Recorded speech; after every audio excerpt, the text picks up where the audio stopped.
2 o'clock. Everybody understand that we're being live. Is that okay for everybody? If anybody's got a problem with it, I suggest you maybe leave now. So welcome to the annual general meeting of the Cumbria Combined Authority on the 29th of May. There is a little change in the agenda on after declarations of interest. So I've got apologies for absence. I don't think we have any. No. Okay, none. And then membership of the Combined Authority, agenda item 2. To note the constituent members who are from Cumberland Council, myself, and the substitute is Councillor Emma Williamson, Councillor Lisa Hinton, the substitute councillor is Denise Rollo, Westmoreland Furness Council, Councillor Jonathan Brooke, and his substitute is Councillor Patricia Bell. And the Councillor Andrew Jarvis as the other constituent member, and his substitute is Councillor Helen Chaffey. So I'll move that. Somebody second it? Yeah. And can we agree? Yeah. Right, thank you. Agenda item 3, any declarations of interest? Any declarations of any disclosable pecuniary interest or personal interest or other registrable interests or any interests in respective items on the agenda? None? Okay, right. At this point, there's a change in the agenda. There wasn't an omission for the nomination and voting and bringing in a new chair because the ensuing year was only one meeting long. So the summons in the agenda of today is for the annual general meeting, and at this point we need to appoint chair and a vice chair on a rotating basis. Can we have any nominations? Oh, and she goes to you. I think now monitoring officer doesn't. I can't do it. Nominations for the position of chair. I nominate my councillor Martin. Just second that. Agreed. Do I understand that that is for up until the end of October? Was the Yeah, it's for the ensuing. It needs to go through as the ensuing year, and then at that point, then I'll send. Okay. Is that agreed? yeah. Right, thank you. I take it, nominations for vice chair. Can I move Councillor Jonathan Brooke? Yes, I better second it. Seconded by Councillor Jarvis. Is that agreed? Yeah. Thank you. Okay, right, let's get on to the business of the day. Agenda item 4, minutes, page 7 to 18. Oh no, you see exclusion on that. Just if when we go to item 14 and 15, there are 2 agenda items relating to those that if we start to talk about them, then we would have to move into the part B. That's 16 and 17, 2 appendices.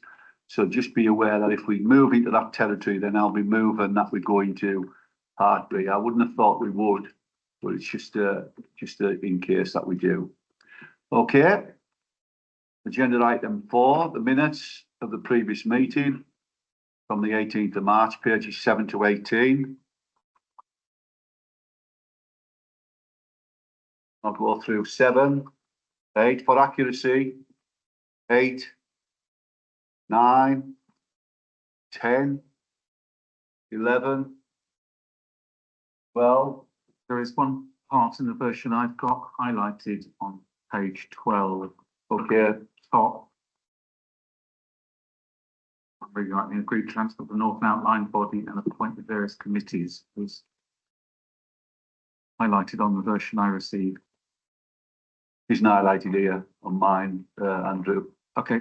But, okay. I didn't know whether there was some change to it, but that's fine. Okay, no.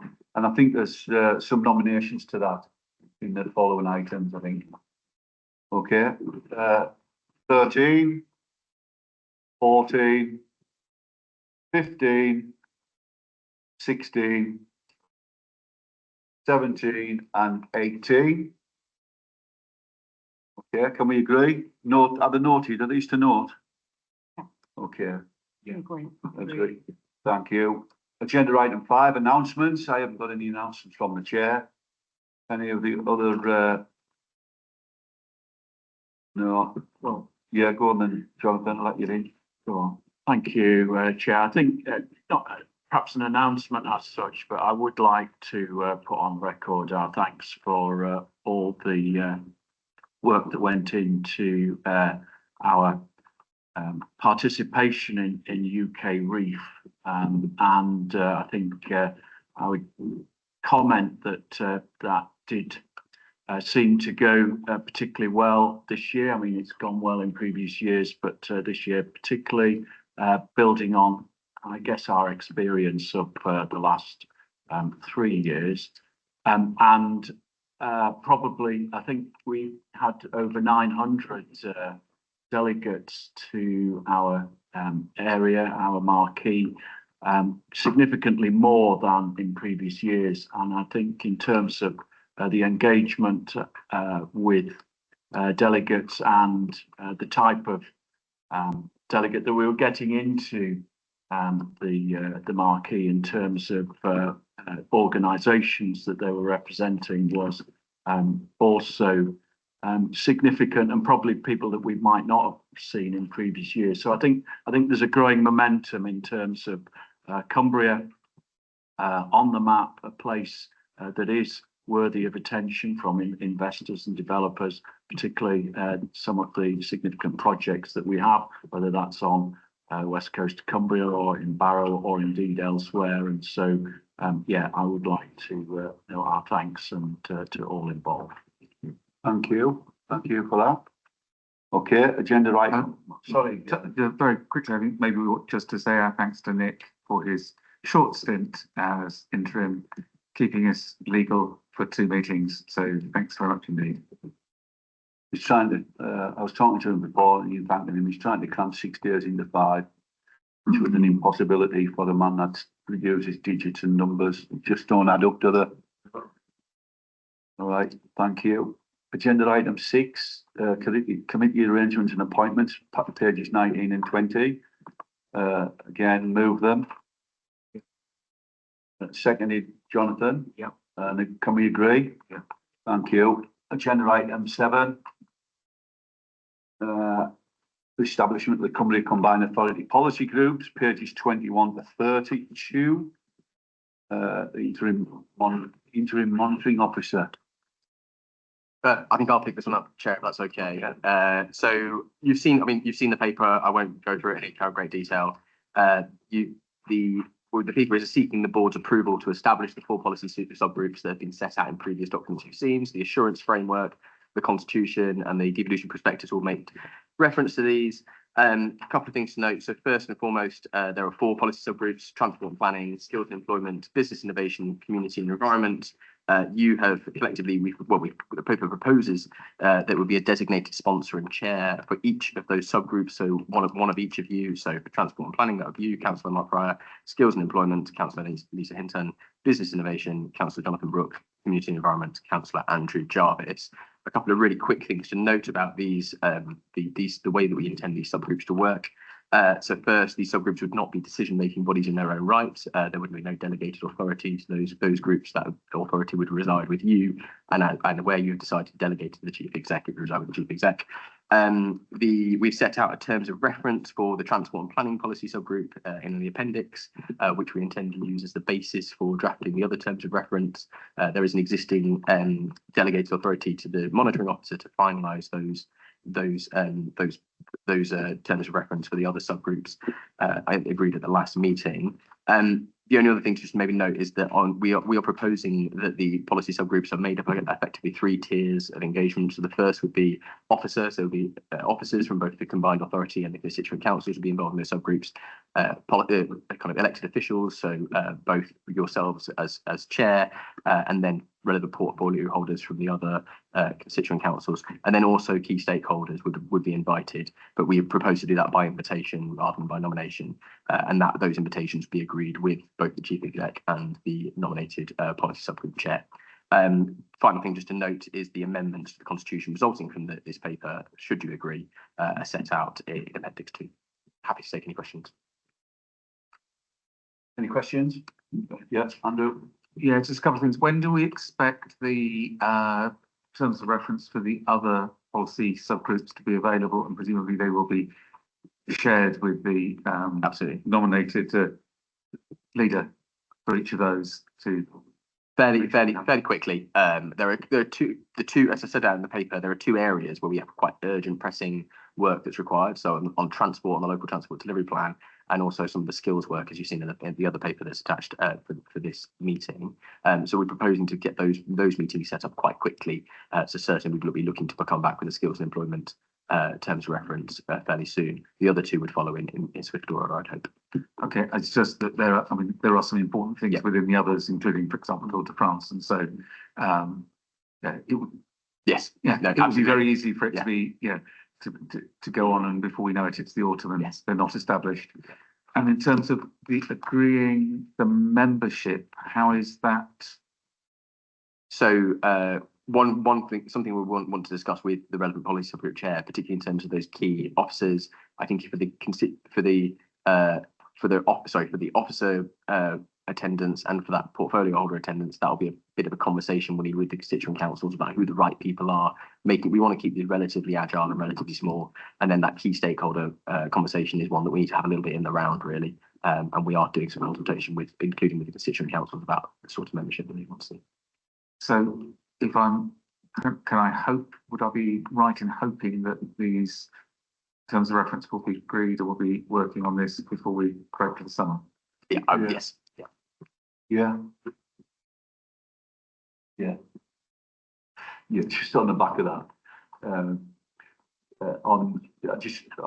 just following that report. So establishing the 4 groups: transport and planning, skills employment, business and innovation, and community environment. Adopt the terms of reference for the transport and planning and the work around that. And then and when you're talking about membership, Andrew, it needs to be light, but it needs to be people who are there who can make decisions. So the exec members, I would imagine, and key people in each of the relevant bodies as well. And then on third part of that is transport and planning, moving myself as chair, skills employment, Councillor Lisa Hinton, business and innovation, Councillor Jonathan Brooke, and community and environment, Councillor Andrew Jarvis, noting the amendment of the Constitution, Part 3, Section 4, set out in Appendix 2. So I move that. Can we have that seconded, Jonathan? Yeah. And can we agree? Yeah. Brilliant. Thank you. Agenda item 8. Is it 8?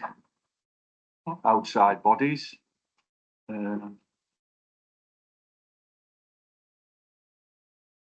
There's no paper on that one. Yeah, this is just It's which one was that one? this is this.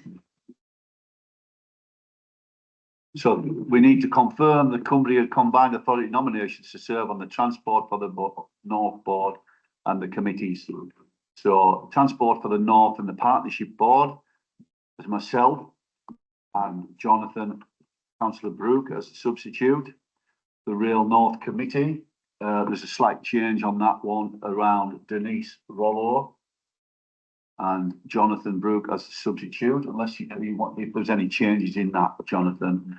And then Transport for the North Scrutiny Committee. I think that you will put forward a nomination for that, haven't you? Councillor Adrian Waite.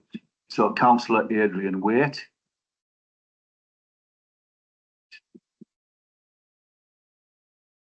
Yeah. And a business representative, The substitute for that. No, the North Scrutiny. John Murray. Right. Councillor Perry. Yeah. So Councillor Perry would be the substitute from Cumberland as a sub. Okay, and on the business representative, that again was key to that one. Are those not come through? Okay, what we will do is we'll fetch that through at the next meeting. So can we move those two and second them? I'll move them. Yeah. Seconded. Can we agree? Yeah, absolutely. Thank you. The agenda item 9, the independent remuneration panel, IRP, pages 33 to 36. Those recommendations are on page 33. So note the steps taken by the interim monitoring officer to form the Cumbria Joint Independent Remuneration Panel and to approve the appointment of the following members to the Cumbria IRP. 1, Craig Ainsworth, Westmoreland and Furness. 2, Neil Cummins. C, Martin Hodgson, Cumberland. D, Paul Jones. E, Monica Law. F, Nick Linfoot. Ewan Pullen, Westmoreland and Furness. Nigel Woodcock, Westmoreland and Furness. And approve an annual allowance of each member of £500, £600 for the chair, and at the initial term be for a period of 2 years. I'll move that. Yeah, second. If I could just add, Chair, at this stage, in paragraph 4.2, I've set out what the initial remit would be. That's slightly changed now in view of the recent Legislation change, isn't it? yeah, English Devolution. devolution. Empowerment Act. Yeah. We've got tongue tied there, which now includes sort of special responsibility, consideration of special responsibility allowances for anybody who's got special responsibilities. So Yeah. that would include the previous item of the subgroups, but that will be included in terms of reference. On that basis, can we agree? Right, thank you. Agenda item 10, the calendar meetings, 37 and 38, or for page 37. Simple. I'll move them. Yeah, seconded and agreed. Okay, agenda item 8, medium-term financial plan, enterprising Cumbria reserves position 39 to 46. Agatha. Thank you, Chair. If I may briefly introduce you to the report. The medium-term financial plan presents the outlook of the organization budget for the next 4 years and also outlines the enterprising reserves balances, which are still awaiting final confirmation and assurance from our internal audit. There are some key points I would like to highlight to the board, which are included in the report, particularly on page 40. We are listing all the known and confirmed funding for the organization.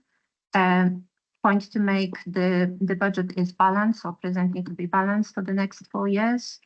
And there is a 2.3 to 2.6 available funding for investment funds in terms of revenue. I would like to highlight an updated outlook for 26-27 budget, which has changed for 2 items. After the initial board meeting in March, we had a confirmation of additional funding from the government of 1.5 million, which is included in this report. And also there is an update on assumption for revenue contribution to investment program Tour de France, which will be mentioned in agenda item 14. I would like to also highlight to the board, you can see in 27-28, the numbers are increasing. This is due to the fact that OPFCC office will integrate with the authority, and more detailed breakdown of the transfer budget will be included in November draft report. Lastly, I would like to highlight to the board that we are presenting enterprising Cumbria reserves. They are in line with the reserves which were presented to the board on in a JEC meeting on 29th of April. of the total value of 3.6 million. And again, they are waiting final assurance and confirmation from our internal auditors.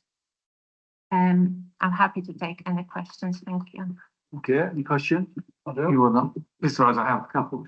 Those reserves, we've been asked to approve the transfer of 3.656 million. Are we confident that that number is the correct number? Thank you. Perhaps if I can comment on that one, if that's okay. Very confident that that is the correct number as at the end of the last financial year, which is when we asked MIA to look at them.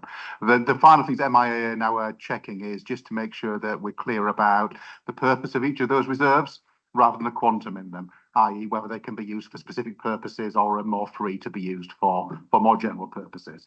And we hope to get their final report shortly in relation to that.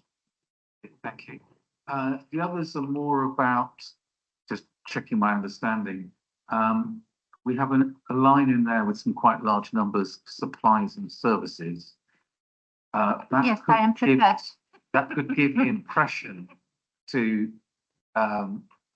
residents that we're spending this year £11 million on paper clips or coffee or whatever.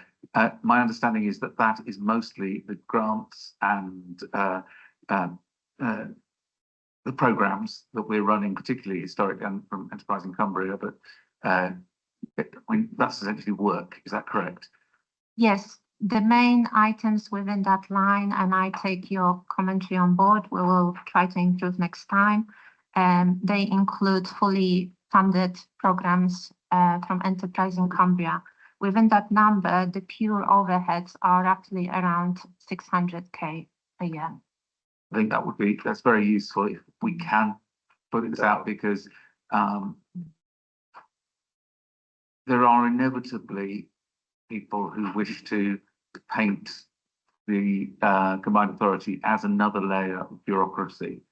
And on a similar theme, I think, and I think you have given me insurance on this, the jump in the employee costs. I mean, firstly, the majority of the employee costs, or much of the employee costs was already existing employee costs, and that the jump in 27, 28 is overwhelmingly accounted for by the assumption of incorporating the Office of the Police and Fire. So if I may on that one, in terms of employee cost, the pure CCA staffing cost is around 3 million. On top of that, we do have SLA agreements and recruitment costs, which may present opportunity going forward once we integrate with Commissioner's Office. On top of that, we were being prudent and we've included 1 million of additional capacity, just in case, allowing organization for the growth. And the staffing for the Enterprise in Cumbria and the Commissioner Office are fully funded, but they are included within that total employee cost. Thank you. I mean, it's just about reassuring residents that we are not spending all the mayoral capacity fund just in having lots of people sitting here. The numbers you see there include programmes which are funded by other income sources, formerly the Enterprise in Cumbria ones, and now in the future potential for the mayor and the Police and Fire Commissioner and their responsibilities moving to the mayor. Okay, any other questions? Nick, thanks for that. Very confident, I think was the line. It was really good. You must be dealing with that.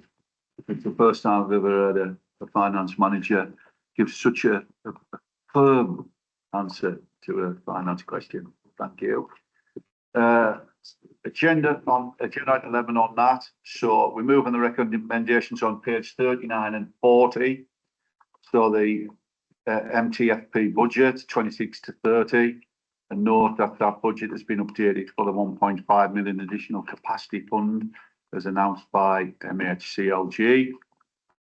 And note again, subject to agreement of the separate report of the board's agenda up to 2.675 million set aside from the Revenue Investment Fund to underwrite some of the costs of the constituent councils regarding the event. That's on the TDF. And then approve a transfer of 3.656 from enterprise and Cumbria reserves to the CCA. On that basis, Should we amend that where it says the event being clear that that's TDF, that's Tour de France? yeah. Okay, on that basis, can we agree? Yeah. Thank you. Agenda item 12, HR update. Thank you. On that. Thank you, Chair. There are two recommendations in the paper. One of them is to approve the appointment of the interim Chief Finance Officer. We've already said that Nick is leaving us, and it was to confirm the name verbally at the meeting because we were still going through the recruitment process at the point of publication of papers, and to approve the officer employment procedure rules. I would like to recommend to the board that we approve John Alsop as our interim statutory Chief Finance Officer for a period leading up to the point of permanent recruitment. John is a fellow of the Association of Chartered Certified Accountants. He has over 20 years experience, including the LGA, a number of councils and London boroughs, proven leadership in finance, and most notable, he has worked in 2 other combined authorities. He was appointed as the first permanent Section 73 officer in Cambridgeshire and Peterborough, and had been there a number of years as interim and then made permanent. And more recently, he's worked in the West of England Combined Authority as a senior finance consultant and interim head of finance. Are there any questions on John's appointment? If I may, just for transparency, can you outline the process that was followed for the appointment? Certainly, Councillor Jarvis. So we submitted a request for quotes to a number of recruitment agencies and appointed Penna as our search partner to find John. We had a number of candidates submitted. We shortlisted the candidates and Nick supported us with his technical finance background to shortlist the candidates, and then we had a final interview with both Nick and the Chief Executive to make the recommendation to you today. Okay. Okay. On that basis, then move that John Alsop become the interim Chief Finance Officer, and on the second part of that recommendation is the employment procedure rules, pages 50, 51, and 52. Can we second it? Yeah. And agree? Thank you. And agenda item 13, Cumbria Combined Authority Work Programme 26-27. Pages 53, 54 to note them. Anybody got any questions on that? Just a question whether there are something that needs to be added or will need to be added following a later item on the Tour de France for July, and whether at some point we need to review the groups and where we are on that. Recognizing that there's, but I'm not looking for necessary amendments now, but just for officers to bear in mind in terms of putting the work plan together. Yeah, I think it's a noted report anyway. So, draw attention that there won't be a meeting in June.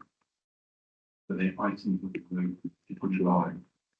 okay, so on that basis, I've moved it, seconded, Jonathan? Yeah.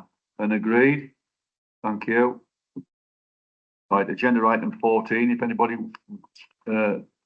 wants to talk, I'll be nudged by Kathy to tell me that I need to move into part 2. So just in case, this is agenda item 14, the proposed utilisation of revenue investment fund to underwrite certain costs relating to the Tour de France, pages 55 to 66.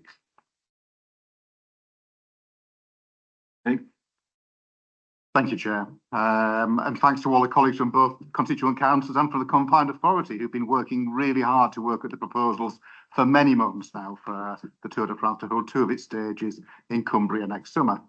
The constituent councils have produced a strategic outline case for investment from the Combined Authority. And as we mentioned earlier, that contains commercially sensitive information. And the board members have received that as part of the private papers for today. And as the chair mentioned earlier, if you do wish to ask any questions on or discuss that appendix, then we'll obviously need to move that into closed session. But the report itself does contain a summary of all the major elements contained in that strategic outline case. The case itself is clear that hosting the stages of the Tour de France will create significant benefits for the Cumbria economy. It's estimated that almost 750,000 spectators will watch the race during its passage through Cumbria, bringing a total spend of just under £50 million into the Cumbria economy that it would otherwise not have had. The return on the investment needed from the local public sector in Cumbria is more than twice what the Treasury would classify as a good investment. So I guess you would say that's a very good investment in that situation. This is without factoring in wider benefits to users of the highways network in those areas where improvements will be made, and the social benefits of strong community involvement with the race as well. Further work will be done to quantify these benefits before the next stage in the process, the outline business case, is developed by July. Officers in the authority have worked in really close partnership with our colleagues in the two constituent councils to understand and review the rationale for the various costs for which support is requested. And following that review, it's been identified that further work needs to be undertaken to quantify the social benefits and seek potential alternative sources of funding before financial support for the social impact programme can be proposed. That work should be completed by July. Following discussions as well, further amendments were made to some of the proposed costs and contingencies, resulting in a proposed financial support from the combined authority, shown in recommendation 2.1, which also shows a split between the two councils and the sums contained therein. And it's proposed that the combined authority agree to underwrite this sum from its revenue investment fund, subject to the receipt of that suitable outline business case, which is expected in July. To reflect the fact that costs remain uncertain, it's also proposed to earmark up to a further £100,000 of revenue investment fund should costs at the outline business case stage prove higher than those included within the approved sum that we currently have within the report. And additionally, to provide even further flexibility, it's proposed the combined authority build that flexibility into the phasing of future years' revenue transport grant allocations, should either constituent council require more immediate highways revenue support. Finally, as Section 73 officer, I'm required to advise the board on the affordability of the proposals. As the total commitment, included in the recommendations, will be just under a third of the total revenue investment fund, which the authority will receive for its first 2 years, it is, in my opinion, affordable at the proposed level. Thank you, Chair. Happy to take any questions. Okay. Any questions on that? Maybe you agree with that. Yeah. So if I may, Chair, yeah, so very happy to see these recommendations coming forward and the endorsement of significant benefits that will flow from having Tour de France coming through our area. But in relation to the social and economic impact, in the light of that, I'd like to propose an amendment, if I may, to section 2.4. The first part remains the same, that delegated authority provided to interim chief exec in consultation with interim section 73 officer and interim monitoring officer to finalise the amounts noted in the above recommendations, which are outlined as section 2.1 to 2.3. Then to delete the following line, the one that says to approve, and replace that with and that a further report be presented to 17th of July meeting of the board, updating progress on the outline business case, which would include the scope of the work proposed to extend social and economic impact of the Tour de France, so that further consideration can be given for additional funding support. So that would be my suggested amendment to that recommendation. Okay, on seconding that, that's a tabled amendment that's clearly there, that will go out to the general public. Can we agree that one I've just moved and seconded? Agreed? Right, thank you. What a great opportunity for our community and our county.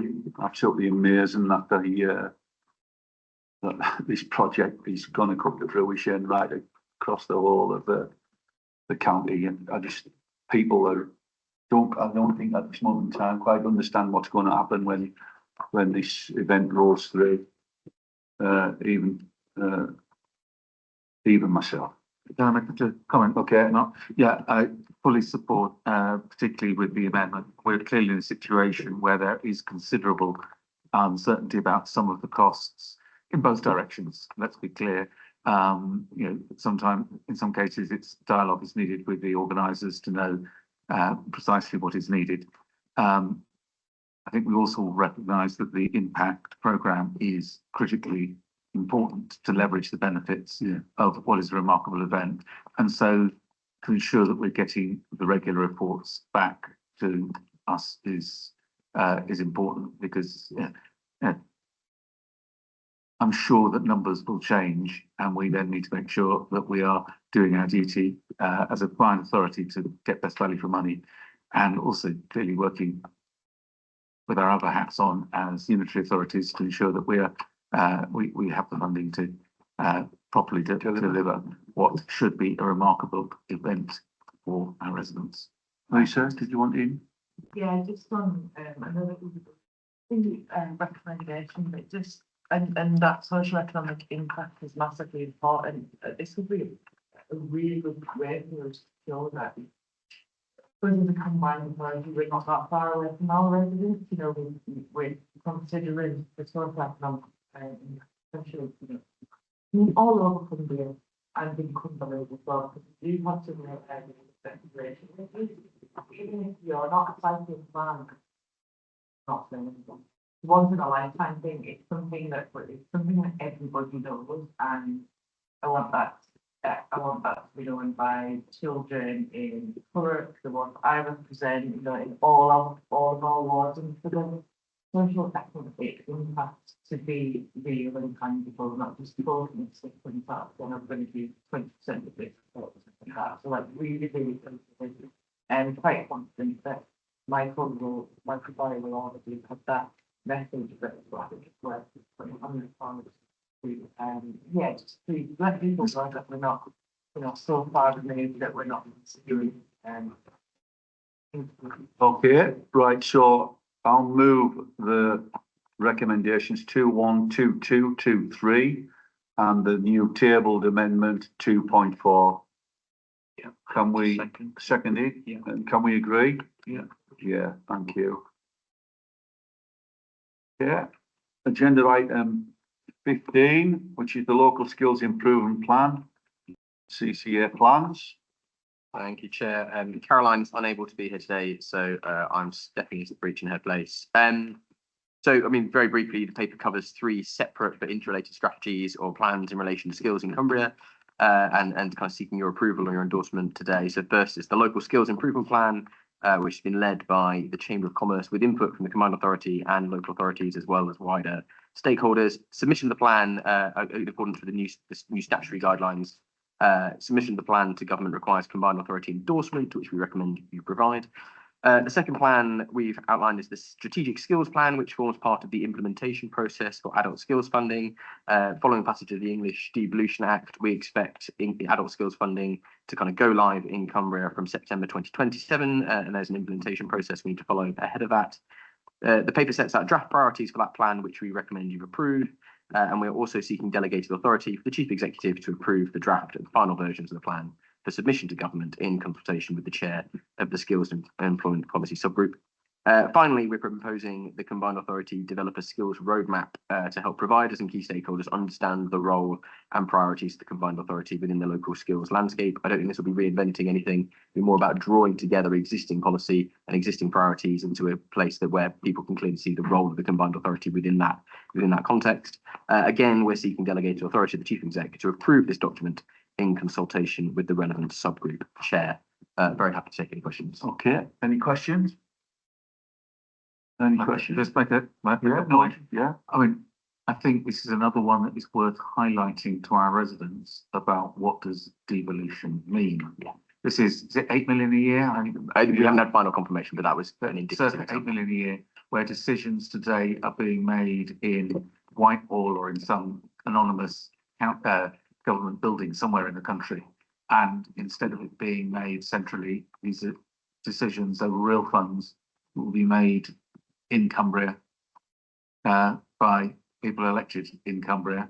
And that is what devolution, the combined authority is about. It's not about duplicating what's there already. It's not about replacing the county. It's replicating the county.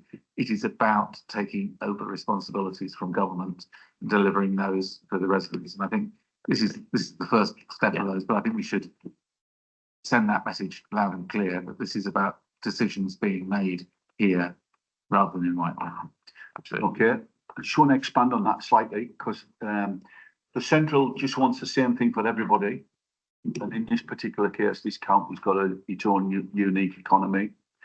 And that exactly what you said there is around how, when you talk to business and the business leaders and someone in the room, to talk about how that skills and enhancement of skills is used, not generically, but specifically to, and I think that that's the strength of the MCA. It's also the strength of Cumbria and has been for a long, long time, where we've been an outlier, but we've always been a targeted approach. So really positive step forward for the MCA and the county and the business community as well, hopefully, because they will have a significant input into this and have had a significant input into this document. So I'll move it on the basis and move the recommendations to 1, 2, 3.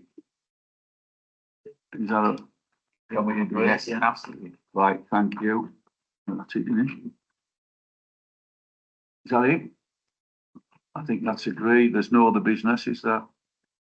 Because the 2 appendices were just for information and going to the part 2. So thank you for your attendance.